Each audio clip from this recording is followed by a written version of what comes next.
Coach, but for the most part, your guys just went out and played football. Well, this is the thing. We said we're going to let our pads do the talking in this ball game, and I was so proud of the poise and the self-control that our young men demonstrated in such a, rival football game. And this young man's going to see a lot more playing time. Fine effort by Albert Butcher. Great block there by Mark Manafo, but again, Jimmy handling the option extremely well. All right, we're going to the fourth quarter, first or second or third play of the fourth quarter, and there's a 31-yard field goal by Mike Johnson. Well, we got the win. We ran the clock down, and we wanted to get the win, and of course, Mike drilled it right through the uprights, and what a great job he's doing for us. Here's Booker again.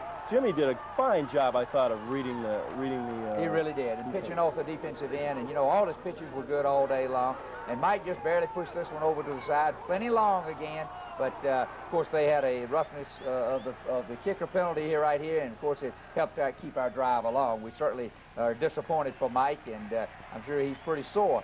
And we just don't know Mike's status at this time, John, for next Saturday. Another fine run by Pat Evans right there. Oh boy, Pat, and Jimmy, we changed the scheme there on the sideline, and Jimmy handled that extremely well. And thought old Jimmy got in down there with the sneak, and then we come back on fourth down, and of course Mark Manafo gets it in with very determined running, with very aggressive line play. You were going for it all the way, and Chris Blasey in for Mike kicks the extra point, and you're back on top 24-7. 24-7, but with a passing team, you don't ever relax. And boy, right here is a classic example. Fine play there by Stouffer to Sanjay Beach, and what a fine receiver he is. And of course, they're going deep to try to get one quick. And there's those sure hands, Tommy Rottello, and I believe that one's Heisman, John, for the all-time intercept record at the Academy.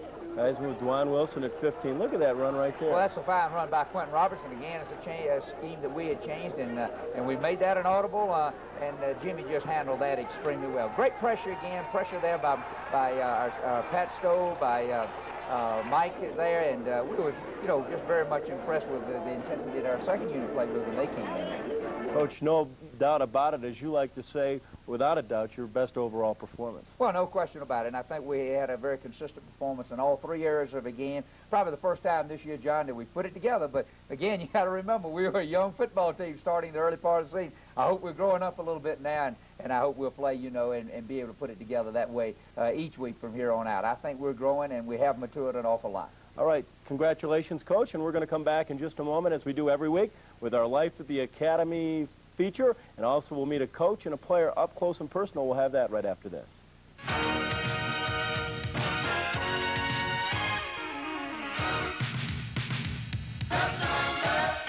Department, they do a lot behind the scenes. Oh boy, you better believe it. And Dave Kellogg and his staff, they promote our program so well, and we are just so fortunate to have such quality people as them running that. All right, here's Lee Douglas with a look at the Sports Information Department at the Air Force Academy. Not every key player at Air Force is down on the field on game day.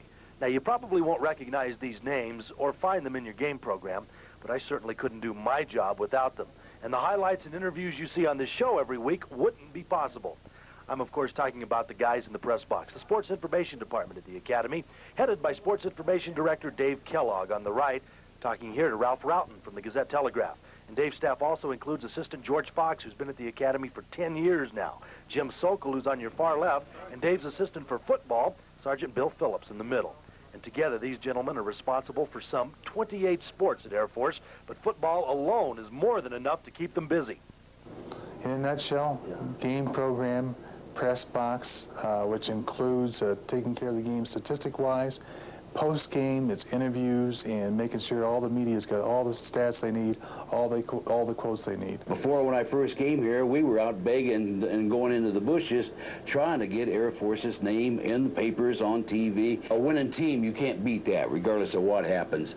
And as you are winning, it makes our job a little easier in here because the press are after us. I think I have the best job in the Air Force. I mean, who else gets paid to go see football games and basketball and hockey games? But Bill tells me the job sometimes goes above and beyond the call of duty. The one highlight, I guess, was last year against Notre Dame. The John Carney field goal attempt that Terry Mackey blocked and A.J. Scott took it in. I happened to have been on the phone at the time with a radio station that covers BYU football, and I was giving them a live feed on the air when they blocked it, and they got a live play-by-play of us beating Notre Dame. But the job is much broader than the press box on game day. Throughout the week, Dave and his staff line up interviews, and they serve the press the best way they can. But there's another key job that I think often goes unnoticed, and this happens in the off-season. In promoting athletes, particularly in any sport, you've got to start, half a year in advance. And as it relates to football, we started this past summer. I asked Fisher Deberry, the athletes that would be standouts, or we expected to be standouts based on past performances. We came up with 5 players. Those players are number 36, fullback Pat Evans, number 45, cornerback Tom Bertello, linebacker Terry Mackey, number 67, number 39, punter Mark Simon, and defensive tackle Chad Hennings, number 87. And thanks to Dave and his crew, they're now known as the 5 Aces. So we did a promotion with playing cards, and called them our 5 Aces, and on each card we've got the individual's picture along with the highlights of his career to date. We took that information and we sent it out to every AP All-American voter in the country, as well as to all our local media, the staffers. Hopefully, during the course of the season, they will remember that. We will also update that information to those individuals throughout the course of the season. So when it comes time to vote, maybe, just maybe, based on their performance this season, based on what we gave them in the preseason, we can get some of those athletes who are deserving postseason honors. And Dave certainly knows from experience, last year his crew was instrumental in garnering All-American honors for number 29, safety Scott Thomas. For Air Force Football 86, I'm Lee Douglas. Coach, I know, like Lee, they really helped me out also. Oh, boy, what a great job they do. And George and Bill and Jimmy and Madeline, I don't know what we'd do without them. And, they really care about our kids, and they really do a great job of promoting them. And, of course, we want people all over the country to know about Air Force football, and they just do a fantastic job. All right, now we're going to take a look and meet Jim Grobe, the linebacker coach at the Air Force Academy. Here's a look at Jim Grobe. As the saying goes, the football coaching world is a small world, and that's more or less how linebacker coach Jim Grobe came to the Air Force Academy. He had coached with AFA defensive coordinator Bruce Johnson at Marshall University, and the two men got talking on the phone one night. We talked for a little while, and he got ready to hang up, and he said, "Oh, by the way, Grobe, if you'd leave Huntington, I'd try to bring you out to the Air Force Academy with me, but I know you'll never leave Huntington." I said, "Bruce, don't hang up."